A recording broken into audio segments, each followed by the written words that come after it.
যেহেতু আমরা আগে এর কৃমির ওষুধ, ভিটামিন, মিনারেল, নিউট্রিশন যত সমস্যা আছে ওষুধ দিছি, দেওয়ার পরবর্তীতে ওগুলো হিট আসলেই আমরা সম্ভবত ধারণা করলাম এটার হরমোনাল প্রবলেম হতে পারে। তো আসসালামু আলাইকুম ভিউয়ার্স, আমি আছি আজকে আমাদের বক্সর, আমাদের বাড়ির পাশেই। তো আসছে একটা গরুর আমি হইতাছে একটা বকনা, বয়স 36 মাস কিংবা 37 মাস, ও হিটে আসতেছে না।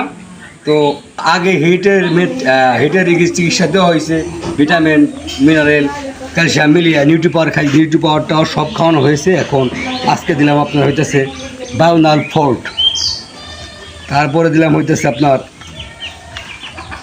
রেনাসল AD3E, তারপরে দিলাম হইতেছে আপনার একটা হরমোন টেস্টন গোনারেলিন গ্রুপের একটা হরমোন ফার্টিলন।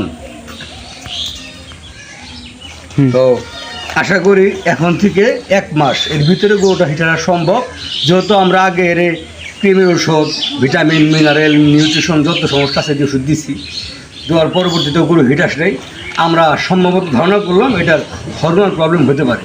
তো আশা রাখি আপনারা দোয়া করবেন গরুটা যেন 70 হিটে আসে, আর চ্যানেলটাকে সাবস্ক্রাইব করবেন।